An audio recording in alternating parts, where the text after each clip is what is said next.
Seigneur, non seulement nous te bénissons parce que ton règne est éternel, mais ta parole aussi est vivante, efficace, plus tranchante qu'une épée à double tranchant. Elle pénètre au plus profond de notre être. Et cette parole agit dans la vie de ceux qui croient en toi. Et cette parole ne changera pas. Elle demeure parfaite, vivante et transforme jour après jour la vie de tes enfants. Et depuis que tu as parlé de vive voix, depuis que cette parole a été mise par écrit, elle est lue, méditée, étudiée, enseignée, proclamée, prêchée à travers le monde. Et nous te remercions d'avoir ce privilège ici de passer ces moments dans cette parole. Nous voulons être renouvelés, Seigneur, par elle. Nous voulons être transformés par elle. Et par elle, nous voulons te ressembler davantage. Instant après instant, minute après minute, jour après jour. Alors Seigneur, nous nous plaçons devant toi, nous nous plaçons devant ta parole. Parle, agis, transforme. Amen.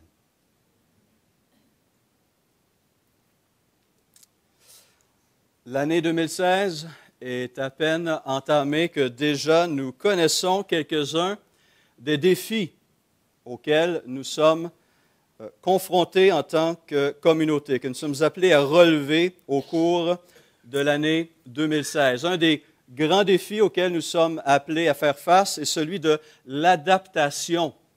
Qu'est-ce que j'entends avec ça? Eh bien, comment allons-nous nous ajuster pour accomplir plus efficacement la mission que le Seigneur a donnée à l'Église Renaissance? Comment allons-nous continuer à pouvoir accompagner nos membres et nos sympathisants, à les former en tant que disciples de Jésus-Christ? Comment allons-nous ajuster nos services du dimanche matin pour continuer à accueillir ceux que le Seigneur ajoute à cette Église jour après jour, semaine après semaine? Le défi de l'adaptation est un des défis principaux que l'Église Renaissance sera appelé à relever en 2016. Il y a le défi du ministère aussi. D'ici quelques jours, vous allez recevoir un courriel qui lance la période de mise en nomination pour les nouveaux ministres de notre communauté pour l'année 2016 et suivant. Nous avons besoin de nouveaux diacres et diaconesses, de nouveaux ministres dans différents ministères. Nous allons ajouter à cette liste aussi celle d'un ancien. Nous avons des besoins dans cette communauté parce que le Seigneur bénit et il faut être prêt à répondre à l'appel du service que le Seigneur nous lance. Nous devons aussi relever le défi du témoignage et de l'évangélisation. Quoique le Seigneur ajoute, il semble le faire par lui-même. Nous n'avons pas fait de campagne particulière en 2015, mis à part l'Association des fermiers chrétiens du Canada, où nous avons eu des membres qui ont été présents dans ces kiosques à plusieurs reprises. Mis à part cette campagne, ce ministère d'évangélisation, il y a eu le témoignage personnel des membres, mais sans grande fanfare. L'Évangile a fait son effet dans les vies et le Seigneur a ajouté. Mais qu'est-ce qui est en réserve pour 2016? Comment l'Église Renaissance peut-elle témoigner fidèlement de son Seigneur et faire connaître la bonne nouvelle de Jésus-Christ? Le défi du témoignage et de l'évangélisation est un défi que nous avons à relever à chaque année. Mais il y a le défi quotidien aussi du disciple de Jésus-Christ de vivre fidèlement à l'appel que Dieu a placé sur sa vie. Et en 2016, ce défi est toujours un peu plus difficile à relever. Nous vivons dans un monde qui s'oppose de plus en plus activement à la foi chrétienne, aux valeurs de l'Évangile, à la volonté de Dieu. Et c'est pourquoi, durant les premiers mois de cette année, le thème qui sera déballé est celui de vivre à contre-courant. Et nous avons le prophète Daniel qui va nous guider dans cette voie de vivre de manière qui est différente de celle du monde. Il doit y avoir une différence entre les enfants de Dieu et ceux qui ne le sont pas, entre les citoyens du royaume de Dieu et les citoyens du royaume des hommes. Comment cette différence se manifeste-t-elle? Ces questions seront discutées dès ce mois-ci, lorsque nous allons aborder le livre du prophète Daniel. Ce qui est intéressant de réaliser, c'est que l'Église de Jérusalem, la toute première Église, a fait face à tous ces défis d'une manière ou d'une autre, dès ses premières années d'existence. Elle a connu une croissance fulgurante. Imaginez de quelques disciples à 3000 en une seule journée, c'est pas pire comme réveil instantané.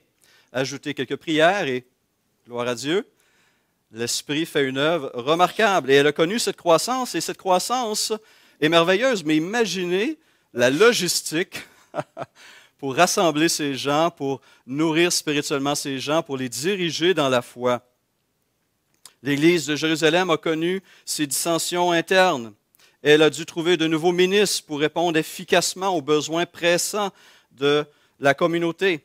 Elle a fait face à l'opposition et pire encore, à une persécution sanglante. Mais savez-vous quel était le réflexe spirituel de cette communauté à chaque fois qu'un de ces défis se présentait à elle? Quel était ce réflexe spirituel? La prière, exactement. Dans chacune de ces circonstances, l'Église s'est réunie pour prier. Elle s'est tournée vers Dieu d'un seul cœur dans la prière. Elle a prié jusqu'à ce que Dieu réponde à leur requête. Et alors que nous commençons cette nouvelle année, je crois qu'il est approprié de se rappeler ces choses en tant que communauté de Jésus-Christ et de se rappeler que dans tous les événements marquants de l'Église de Jérusalem et des églises depuis, la prière joue un rôle clé avant, pendant et après. Pensons à la Pentecôte. Ils étaient réunis dans la chambre haute pour adorer, pour louer. Et l'Esprit est venu et l'Église est née. Et au bruit de cette manifestation de l'Esprit, la foule a accouru, des milliers de personnes, et on a eu le droit au premier sermon chrétien de la part de l'apôtre Pierre. 3000 conversions dès la première journée de naissance de l'Église. Au chapitre 3, Pierre et Jean, alors qu'ils se rendaient au temple pour prier, rencontrent un homme boiteux de naissance. Et on a un miracle qui a attiré l'attention de beaucoup de gens. Lorsque Jacques et Pierre ont été arrêtés à nouveau par Hérode et que Jacques a été mis à mort, premier apôtre à mourir pour la foi, pour sa foi, en Acte 12, l'Église s'est réunie et jour après jour, jusque tard dans la nuit, a prié pour la libération de Pierre. Et on pourrait multiplier les exemples. L'Église de Jérusalem n'était pas parfaite. Il n'y en a aucune. Mais elle avait compris cette leçon essentielle. Une Église qui prie est entendue de Dieu. Une Église qui prie voit des résultats spirituels. Mais pour l'Église Renaissance, il faut plus que tout simplement connaître ses faits. Il faut le vivre.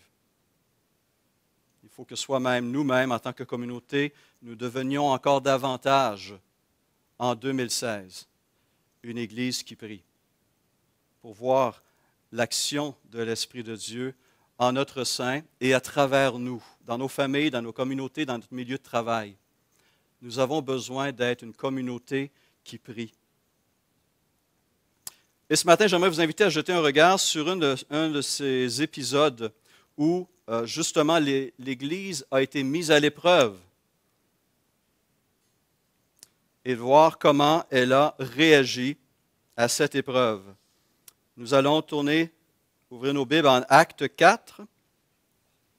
à partir du verset 23. Acte 4, verset 23, et nous allons lire jusqu'au verset 31.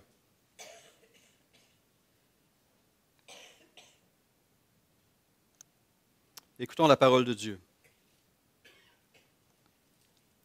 Après avoir été relâchés, il s'agit ici de Pierre et de Jean, ils allèrent vers les leurs et racontèrent tout ce que les principaux sacrificateurs et les anciens leur avaient dit.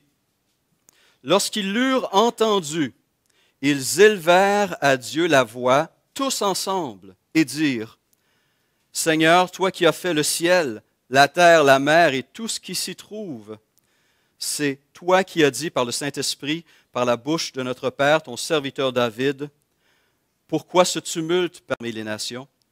Pourquoi ces vaines pensées parmi les peuples? Les rois de la terre se sont soulevés et les princes se sont ligués contre le Seigneur et contre son oint. En effet, contre ton saint serviteur Jésus que tu as oint, Hérode et Ponce Pilate se sont ligués dans cette ville avec les nations et avec les peuples d'Israël pour faire tout ce que ta main et ton conseil avaient arrêté d'avance.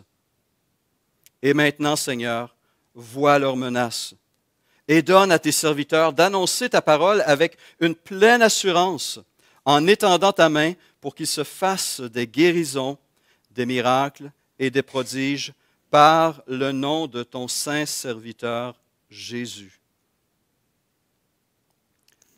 Quand ils eurent prié, le lieu où ils étaient assemblés trembla. Ils furent tous remplis du Saint-Esprit et ils annonçaient la parole de Dieu avec assurance. Quel épisode remarquable au tout début de la naissance de l'Église de Jérusalem. Et ce matin, je vous propose de regarder les causes, le contenu et les conséquences de cette prière de l'Église de Jérusalem. Ce qu'on constate d'abord au niveau de la cause, ou les causes derrière leur prière, c'est que Dieu venait d'accomplir à travers ses disciples Pierre et Jean un miracle renversant.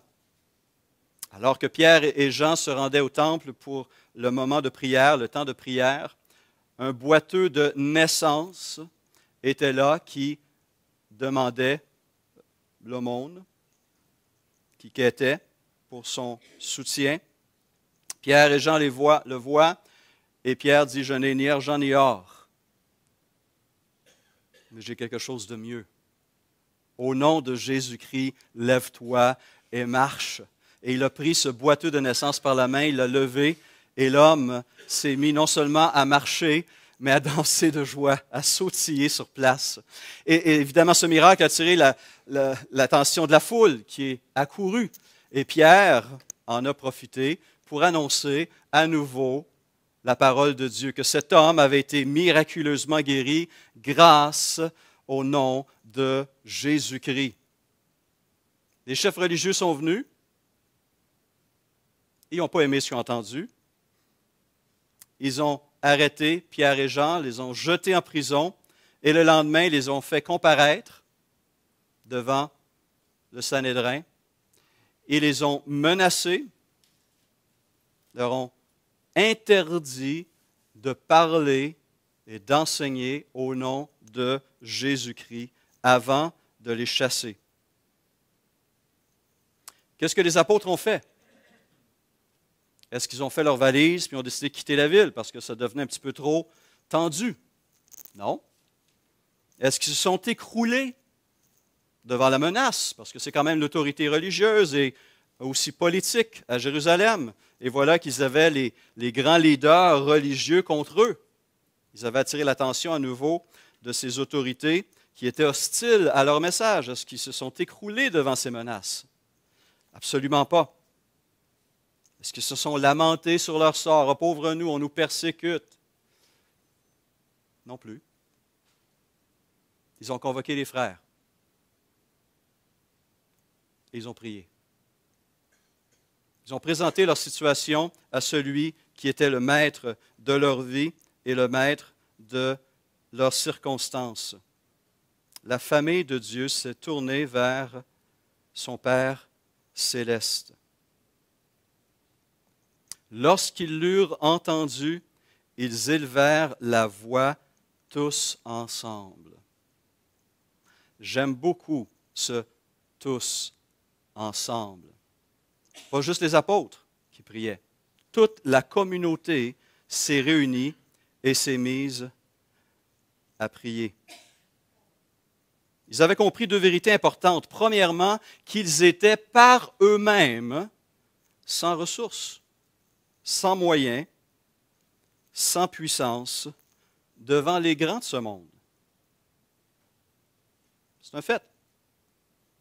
Qui sommes-nous? Un peu comme Paul disait aux Corinthiens, pas beaucoup de sages, pas beaucoup de puissants. On n'a pas de gros politiciens, on n'a pas d'une personne bien en vue dans les médias, dans notre communauté. Est-ce que ça veut dire que nous sommes sans influence, sans puissance? Mais ces croyants, nos frères à Jérusalem à l'époque, avaient compris que par eux-mêmes, ils étaient sans puissance. Mais ils avaient compris une deuxième réalité aussi. C'est que même les grands de ce monde étaient sans puissance devant Dieu. Et Dieu était avec eux, les croyants, tout comme les croyants étaient avec Dieu. Et donc, ils n'étaient pas sans puissance. Au contraire, ils possédaient une puissance renversante, une puissance tellement grande que même encore aujourd'hui, je ne saisis pas et je ne pense pas jamais pouvoir pleinement saisir la réalité de cette puissance que chacun d'entre nous possédons en Christ. Je vous répète souvent ce texte d'Éphésiens 3:20 parce que je ne le comprends pas. Je le lis, j'assimile les mots, mais son impact réel, est-ce que quelqu'un ici a compris cette réalité? Quelqu'un connaît Éphésiens 3, verset 20. Part de Richard.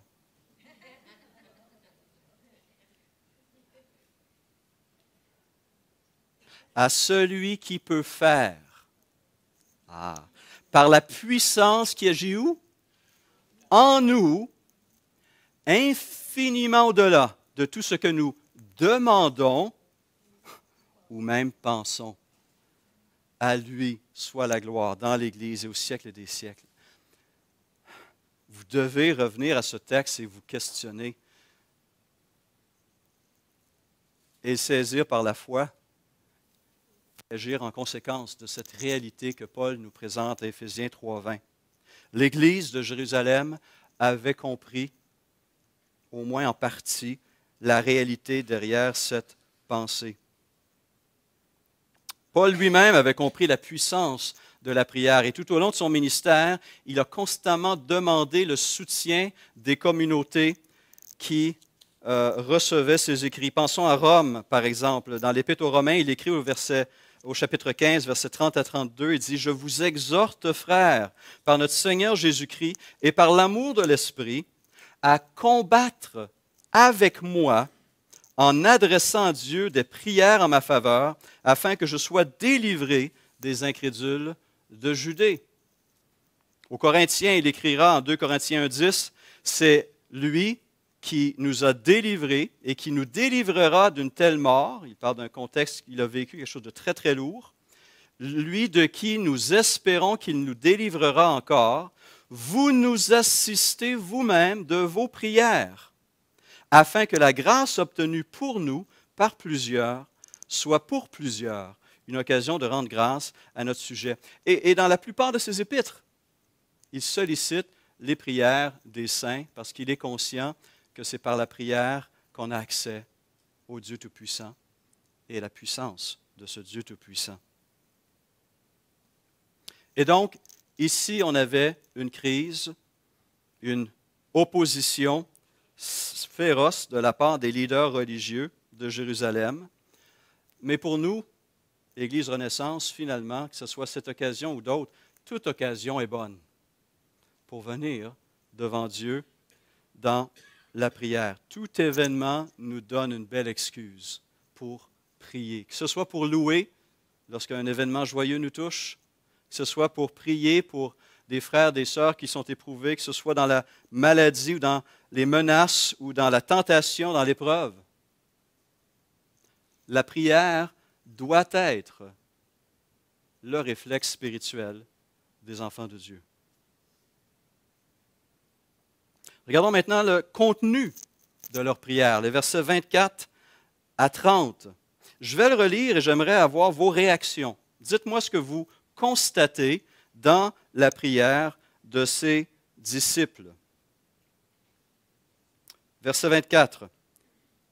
Seigneur, toi qui as fait le ciel, la terre, la mer et tout ce qui s'y trouve, c'est toi qui as dit par le Saint-Esprit, par la bouche de notre Père, ton serviteur David, pourquoi ce tumulte parmi les nations et ces vaines pensées parmi les peuples? Les rois de la terre se sont soulevés et les princes se sont ligués contre le Seigneur et contre son oint. En effet, contre ton saint serviteur Jésus que tu as oint, Hérode et Ponce Pilate se sont ligués dans cette ville avec les nations, avec les peuples d'Israël, pour faire tout ce que ta main et ton conseil avaient arrêté d'avance. Et maintenant, Seigneur, vois leurs menaces et donne à tes serviteurs d'annoncer ta parole avec une pleine assurance, en étendant ta main pour qu'il se fasse des guérisons, des miracles et des prodiges par le nom de ton saint serviteur Jésus. Alors ici, évidemment, dans le livre des Actes, on a plusieurs prières, mais en fait, c'est un condensé, c'est un concentré, c'est un résumé, parce que je ne pense pas qu'ils ont prié seulement 1 minute ou même pas comme je viens de faire. Ils ont dû prier longtemps. Qu'est-ce qu'on constate par ailleurs dans ce résumé de la requête des frères et des sœurs de Jérusalem? Je vous laisse la parole un instant. Regardez le texte. Qu'est-ce qu'il vous dit? Qu'est-ce que vous y voyez?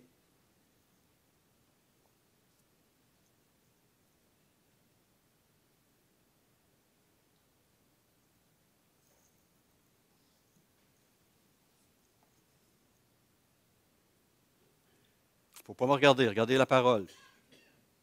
Qu'est-ce que vous voyez? Comment cette prière a été faite? Quelles sont les allusions, les références?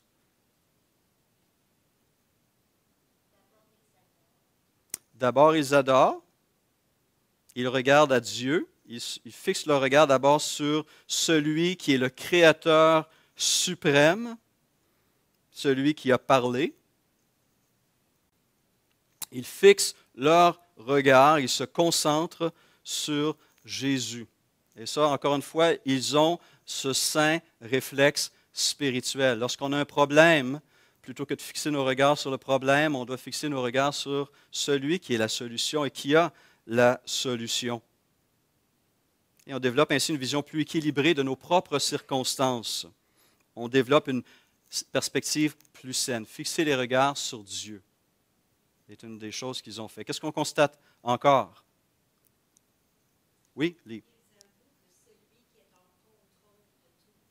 Encore une fois, ils reconnaissent la souveraineté de Dieu sur leurs circonstances. Ils ne sont pas de simples victimes, et à travers les événements, Dieu accomplit son plan pour l'humanité entière. Non seulement pour l'Église, mais il se sert même du mal. Il est capable de prendre le mal, l'opposition, et en faire quelque chose de glorieux. Quel est l'exemple qui est donné dans cette prière? On peut voir la référence dans cette prière à leur événement récent, la mort, la crucifixion et la résurrection de Jésus-Christ. Ce qui semblait être un échec des plus retentissants du plan de Dieu. Voici le Messie envoyé par Dieu qui est arrêté, battu, condamné et crucifié. Et ceux qui ont participé à cela sont bel et bien coupables. Mais voilà que Dieu se sert de cet événement qui semble être l'échec le plus total pour en faire l'événement de la plus grande victoire qui soit, victoire sur la mort, sur l'injustice, sur la violence, sur la haine, sur le péché. Ils regardent leur histoire récente pour trouver du réconfort dans ce qu'ils vivent maintenant, cette persécution qui se poursuit. Le Maître a été persécuté, les disciples sont persécutés. Est-ce qu'on constate autre chose? Oui, Alain.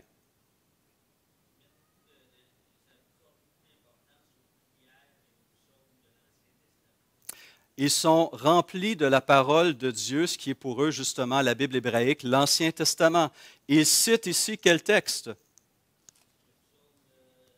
Le psaume 2, qui en fait est un reflet de leurs circonstances.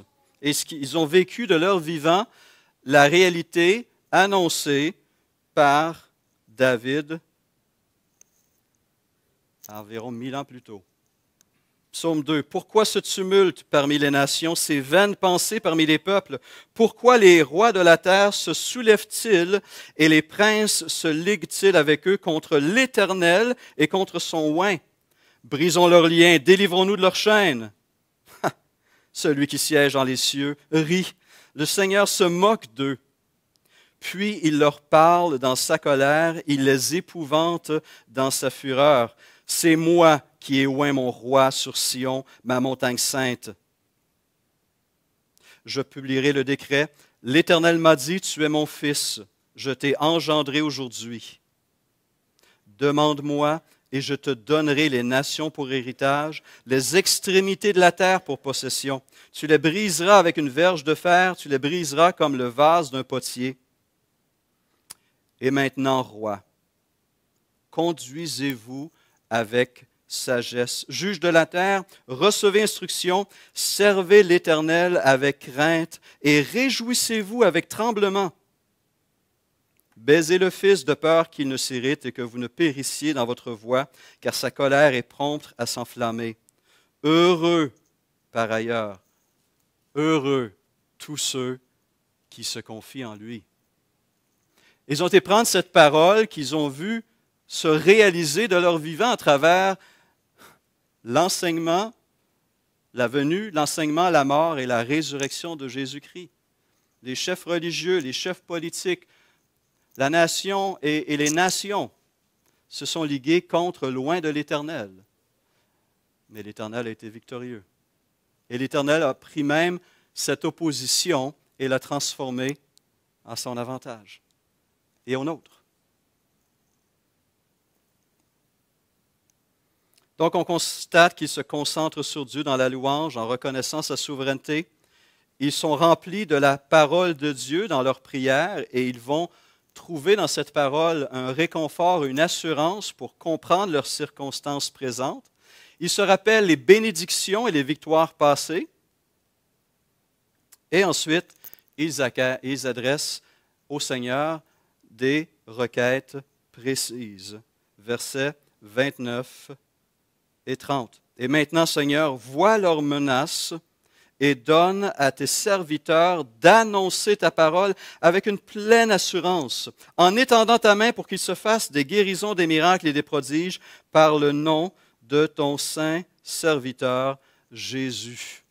Ils demandent à Dieu d'agir encore plus puissamment à travers eux. Et plutôt que de dire, Seigneur, permets-nous qu'on se retire un petit peu, là, que la poussière retombe. Non, non, non. On veut retourner, Seigneur. On va être fidèle à la mission que tu nous as donnée. Et on te prie de nous remplir de courage afin qu'on puisse demeurer fidèle dans n'importe quelle circonstance. Persévérer dans la mission que le Seigneur nous a donnée. Et dans tout cela, ils ont prié avec l'assurance que Dieu allait leur répondre. Très certainement, les paroles de Jésus résonnaient encore dans les oreilles des disciples. Demandez et l'on vous donnera. Cherchez et vous trouverez. Frappez et l'on vous ouvrira. Car quiconque demande reçoit, celui qui cherche trouve et l'on ouvre à celui qui frappe. Lequel de vous donnera une pierre à son fils et lui demande du pain? Ou s'il demande un poisson, lui donnera-t-il un serpent? Si donc, méchants comme vous l'êtes, vous savez donner de bonnes choses à vos enfants, à combien plus forte raison votre Père qui est dans les cieux vous donnera-t-il de bonnes choses à ceux qui les lui demandent? Matthieu 7, 7 à 11. Et dans leur cas, Dieu a répondu autant à la forme qu'au fond de leur prière. Parfois, Dieu va répondre à la forme, parfois non. Qu'est-ce que je veux dire avec ça? Je lisais récemment une histoire, un épisode dans la vie d'Augustin d'Hippone, Saint-Augustin, un des grands-pères de l'Église qui a vécu au 4e et 5e siècle, et qui vient de l'Afrique du Nord. Avant sa conversion, sa mère, qui était une croyante en Jésus-Christ, priait régulièrement pour sa protection, la protection de son fils. Et elle priait particulièrement, son fils avait le désir d'aller se former, il voulait se rendre à Rome. Mais Monique, le nom de sa mère, avait une image plutôt très négative de la capitale de l'Empire romain. Et elle priait le Seigneur pour que Dieu ne l'envoie pas, pour qu'il n'aille pas à Rome. Elle voulait plutôt qu'il soit protégé et qu'il puisse plutôt mener une vie qui allait honorer Dieu. Dieu n'a pas répondu à la forme de prière de Monique, parce qu'Augustin s'est rendu à Rome. Par ailleurs, c'est là qu'il a fait la rencontre d'Ambroise de Milan, l'un des 4 pères de l'Église d'Occident. C'est là qu'il est venu à la foi, c'est là qu'il a développé son ministère, et c'est là qu'il est devenu l'un des plus grands penseurs de l'Église de Jésus-Christ. Donc Dieu n'avait pas répondu à la forme de la prière de Monique, mais il avait répondu au fond, finalement au cœur de sa prière, qui était que Dieu mette sa main sur son fils, le sauve et le garde de tout danger. Et Dieu fait souvent ça avec nous, n'est-ce pas? Il est bien d'être précis dans nos prières, mais parfois Dieu va répondre d'une toute autre manière et qui est généralement, pour ne pas dire toujours, bien meilleure que ce qu'on aurait pu imaginer. À celui qui peut faire infiniment au-delà de tout ce que nous demandons ou même pensons. Un grand et bon Dieu que nous servons. Nous avons constaté la cause de la prière, le contenu de leur prière. Regardons maintenant, en conclusion, les conséquences de leur prière. Verset 31. Immédiatement, l'Église a reçu une réponse de Dieu. Quand ils eurent prié, premièrement, le lieu où ils étaient assemblés trembla. Deuxièmement, ils furent tous remplis à nouveau du Saint-Esprit. Et troisièmement, ils se sont mis à annoncer la parole de Dieu avec assurance. Ils avaient demandé spécifiquement cette puissance de Dieu et cette confiance, cette assurance dans la proclamation de l'Évangile, et Dieu leur a donné ceci, immédiatement après leur prière. Et la version Darby mentionne que c'était pendant qu'ils faisaient leur supplication que ces choses sont arrivées. Nous devons nous rappeler, j'ai besoin de me rappeler pour moi en tant que pasteur dans mon ministère, mais aussi pour notre Église dans ce qu'elle accomplit, que nous sommes un organisme spirituel. Et nous avons tous besoin de l'Esprit pour accomplir efficacement la mission de Jésus-Christ. On a prié pour nos moniteurs, nos monitrices. Ils ont besoin d'être dirigés par l'Esprit, comme les parents ont besoin d'être dirigés par l'Esprit, comme les autres ministres de cette communauté, comme chacun d'entre nous. Et je vous encourage vraiment à persévérer dans ces requêtes, que Dieu nous remplisse constamment de son Esprit, pour qu'il ait le plein contrôle de nos pensées, de nos désirs, de notre volonté, de nos paroles, de nos actions.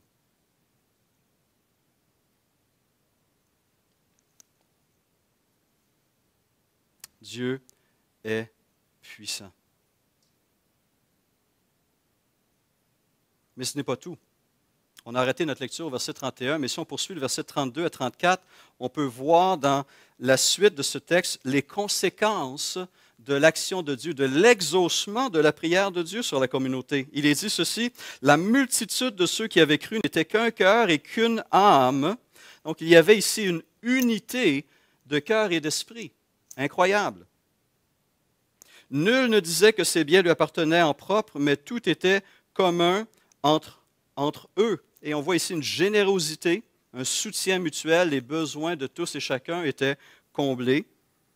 Verset 33, les apôtres rendaient avec beaucoup de force témoignage de la résurrection du Seigneur Jésus et une grande grâce reposait sur eux tous, car il n'y avait parmi eux aucun indigent. Encore une fois, les conséquences de cette prière continuaient à se faire sentir dans les jours, les semaines et certainement les mois et les années qui ont suivi. Le pasteur et auteur américain David Jeremiah a écrit ceci. Il dit, j'ai fouillé le Nouveau Testament il y a quelque temps pour trouver des choses que Dieu fait dans le ministère chrétien sans l'appui de la prière. Savez-vous ce que j'ai trouvé? Écrit-il? Rien. Je ne veux pas dire que j'ai eu de la misère à trouver un item ou deux. Je veux dire que je n'ai rien trouvé. Tout ce que Dieu fait dans le ministère, écrit Jeremiah, il le fait à travers la prière. Et ensuite, il donne quelques exemples. Il dit, considérez ceci, c'est par la prière qu'on obtient le pardon de Dieu. Et il cite Luc 18, 13, le publicain, se tenant à distance, n'osait même pas lever les yeux au ciel, mais il se frappait la poitrine en disant, ô Dieu, sois apaisé envers moi qui suis un pécheur. Et dans ce texte, Jésus ajoute, je vous le dis, celui-ci descendit dans sa maison justifié. Jeremiah mentionne que c'est par la prière qu'on obtient la sagesse dont nous avons profondément besoin. Jacques 1,5. Si quelqu'un d'entre vous manque de sagesse, qu'il la demande à Dieu, qui donne à tous, simplement, sans reproche, et elle lui sera donnée. C'est par la grâce que l'on peut résister à la tentation. Matthieu 26, 41. Veillez et priez afin que vous ne tombiez pas dans la tentation. C'est par la prière que Dieu ajoute des ouvriers dans son champ. Matthieu 9, 38. Priez donc le maître de la moisson pour qu'il envoie des ouvriers dans sa moisson. C'est par la prière que les malades sont guéris. Jacques 5, 13 à 15. Quelqu'un parmi vous est-il dans la souffrance? Qu'il prie. Quelqu'un est-il dans la joie? Qu'il chante des cantiques. Quelqu'un parmi vous est-il malade? Qu'il appelle les anciens de l'Église et que les anciens prient pour lui en loignant d'huile au nom du Seigneur. La prière de la foi sauvera le malade et le Seigneur le relèvera. S'il a commis des péchés, il lui sera pardonné.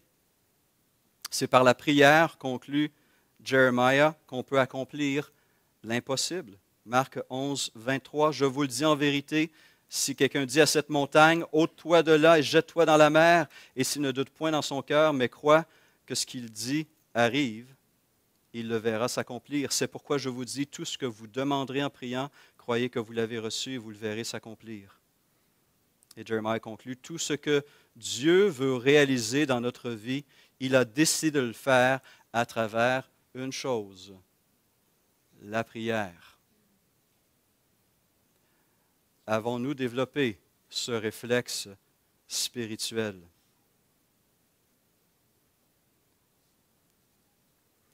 Un grand étudiant de la prière, un grand praticien de la prière, Andrew Murray, a écrit dans son ouvrage With Christ in the School of Prayer, avec Christ dans l'école de la prière, la plupart des églises croient qu'elles ne se réunissent que simplement pour prendre soin les uns des autres et pour s'édifier mutuellement.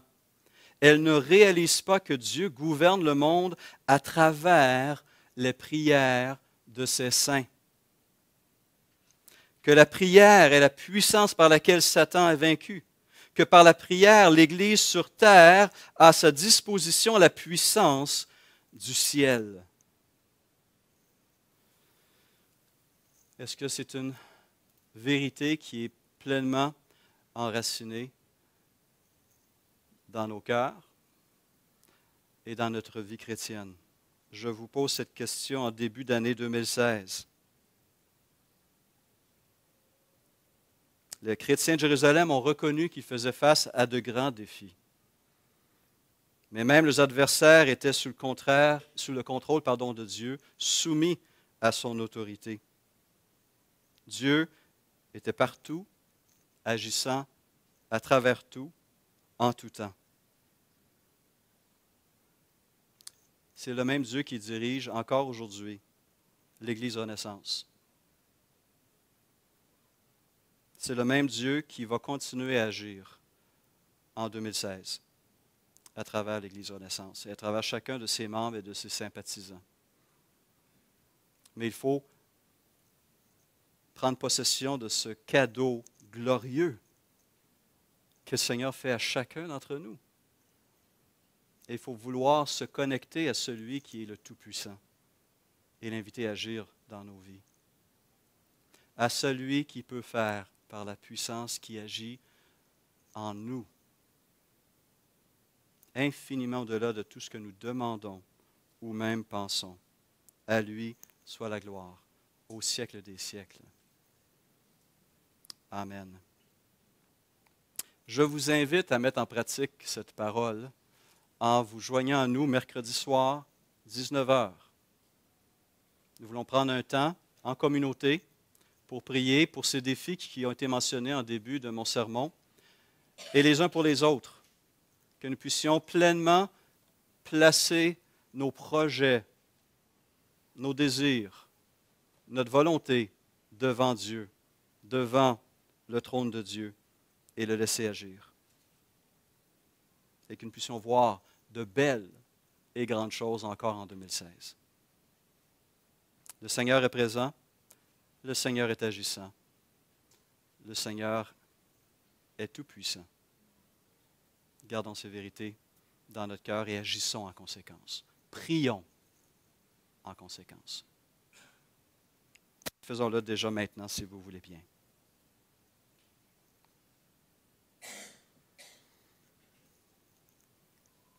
J'inviterai quelques frères déjà, quelques frères, quelques sœurs à élever cette communauté, ces défis qui sont devant nous. Si vous voulez faire une courte prière pour nous, et je vais conclure. Ils ont été présentés. Et même tous ceux qui restent à venir. Seigneur, il y a un vœu qui a été exprimé ce matin par notre pasteur que chacun de nous, d'une manière personnelle et d'une manière communautaire, on puisse élever ces défis-là, Seigneur, auprès de toi. On puisse être octroyé de cette puissance-là que tu nous promets, de cette action, Seigneur, qui va faire que Renaissance va devenir l'Église que tu veux qu'elle soit. Encore une fois, Seigneur, notre Église n'est pas la nôtre nécessairement, mais c'est la tienne. Seigneur, que tous les défis qui sont présentés, Seigneur, puissent être présentés devant toi collectivement, avec cœur et avec espérance. Espérance d'une solution, car tu es un Dieu de solution. Amen.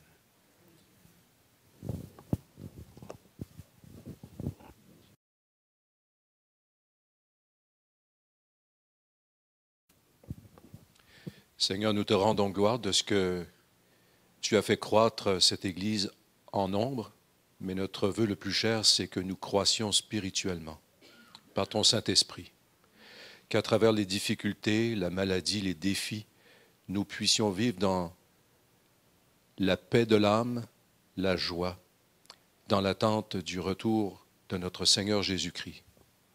Merci pour ce que tu fais dans nos vies. Et apprends-nous, Seigneur, à être des disciples fidèles. Apprends-nous à être des disciples qui regardent toujours à toi et non pas autour de nous, aux circonstances. En Jésus-Christ, nous te le demandons. Amen. On a en tête, Seigneur, que tu nous guides aussi avec cela. J'aimerais aussi te remettre la question avec quelqu'un pour remplacer notre pasteur. Seigneur, tu sais qu'est-ce que l'Église a besoin, mais tu sais aussi qu'il y a plein de monde ici dans cette Église qui ont des dons. Et que dans ta grâce, Jésus-Christ, que tu donnes courage, mais aussi cet esprit d'aventure avec toi et en toi. Oui, Seigneur, nous te prions que nous puissions te servir comme tu le désires. Amen.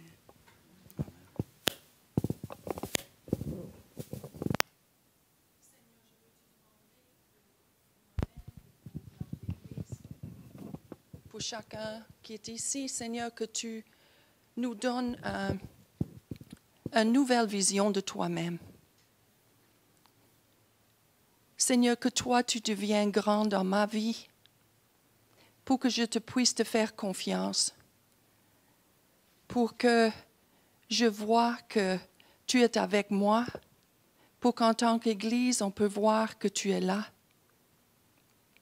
Seigneur, et que je te demande pardon pour toutes les fois que on veut contrôler nos propres circonstances et notre propre avenir.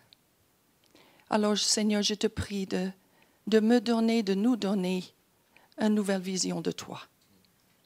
Seigneur, et que ça nous donne courage d'avancer, parce que tu es avec nous.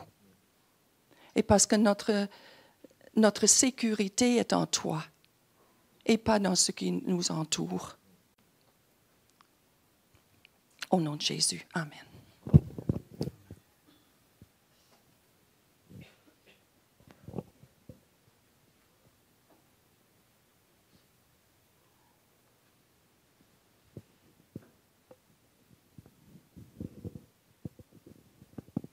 Seigneur, je te demande que tu puisses continuer à remplir la vie de mes frères et de mes sœurs, de ton esprit.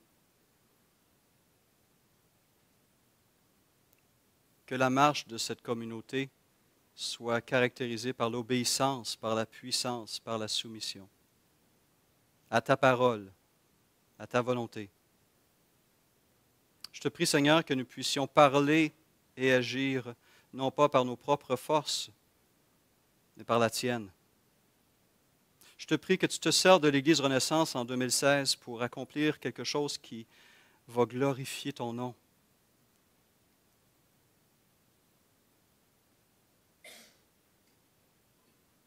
Je te prie que tu puisses sourire sur nous, te réjouir en nous, quand nous prenons plaisir en toi.